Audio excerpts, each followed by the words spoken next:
महाराष्ट्रातील महत्त्वाच्या बातम्या फक्त 10 मिनिटात। या चॅनलला अजूनही सबस्क्राईब केलं नसेल तर आत्ताच करा।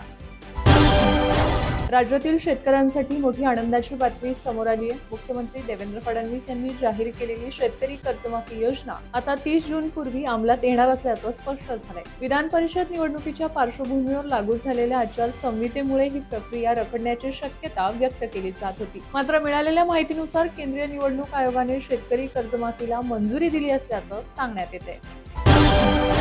राज्यातील वाढत्या इंधन दरवाढीमुळे स्कूल बस मालकांवर मोठं संकट ओढावलंय। पुढील महिन्यात राज्यभरात शाळा सुरू होणार आहेत, मात्र पेट्रोल आणि डिझेलचे दर वाढल्याने त्याच दरात स्कूल बसची सेवा पुरवणे आर्थिकदृष्ट्या परवडणारे नाही। त्यामुळे एकाच सत्रात शाळा सुरू ठेवाव्यात अशी मागणी स्कूल बस संघटनेकडून करण्यात आली आहे। आठवड्यातून 3 दिवस शाळा भरवा आणि 2 दिवस ऑनलाईन वर्ग सुरू ठेवा असे स्कूल बस संघटनेचे म्हणणे आहे।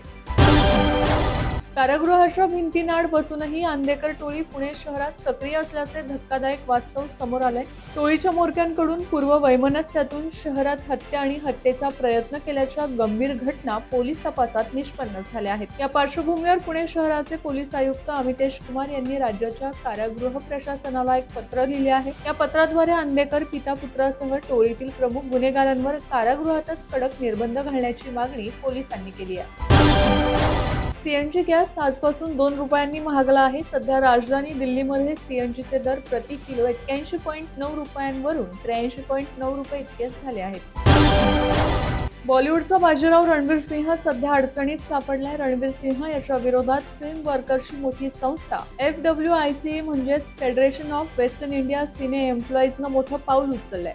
FWICEनं रणवीर सिंहला बॅन केलं असून त्याच्या विरोधात नॉन कॉपरेशन डायरेक्टिव्ह जारी करण्यात आलाय। यानुसार सिनेसृष्टीतील विविध संघटना आणि संबंधित घटकांना रणवीर सिंह याच्यासोबत काम न करण्याचे निर्देश देण्यात आल्याचं सांगितलं जात आहे। अभिनेत्यानं डॉन 3 या चित्रपटातून माघार घेतल्यानंतर त्याच्यावर ही कारवाई करण्यात आली आहे। पुण्यात आज रात्रीपासून जमावबंदीचे आदेश लागू करण्यात आले आहे। पुणे महानगरपालिकेने याबाबत परिपत्रक काढून 14 दिवस जमावबंदी लागू केली आहे। या काळात आंदोलनं, मोर्चे, सभांना बंदी असणार आहे।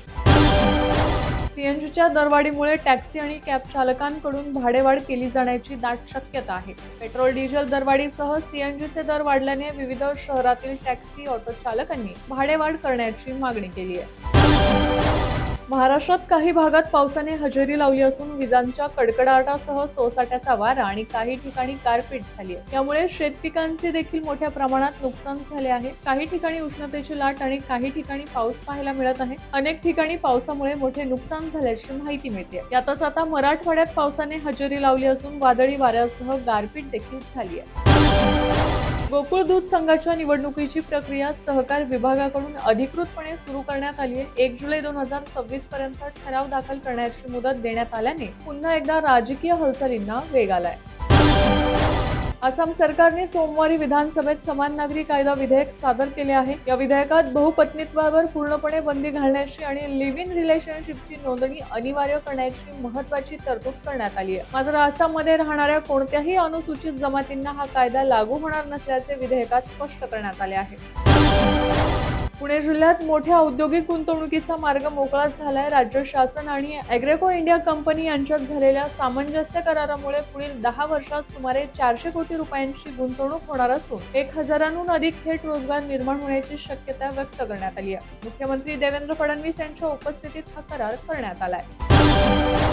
केंद्र सरकारने जुने आधार ॲप लवकरच बंद करण्यात येणार असल्याची घोषणा केली आहे। युजर्सचा वैयक्तिक डेटा अधिक सुरक्षित ठेवणे आणि डिजिटल पडताळणीची प्रक्रिया अधिक सोपी व आधुनिक करणे हा यामागील उद्देश आहे। UIDAIच्या अधिकृत X खात्यावरून याबाबत माहिती देण्यात आली आहे। आधार लवकरच बंद होणार आहे। नवीन आधार ॲप डाउनलोड करा आणि अधिक वेगवान सेवा, स्मार्ट फीचर्स आणि सोपी आधार सुविधा अनुभवा अशी पोस्ट करण्यात आली आहे। स्थानिक स्वराज्य संस्था मतदारसंघांच्या निवडणुकीच्या पार्श्वभूमीवर राज्यातील राजकारण तापले असताना काँग्रेसच्याही काही नगरसेवकांच्या नॉट रिचेबल असण्याच्या चर्चेवरून महसूल मंत्री चंद्रशेखर बावनकुळे यांनी काँग्रेसवर जोरदार निशाणा साधलाय। काँग्रेसने आधी स्वतःचे नगरसेवक आणि नगराध्यक्ष शोधावेत असा टोला लगावत त्यांनी महायुती सर्व 17 जागांवर विजय मिळवेल असा ठाम दावा केलाय।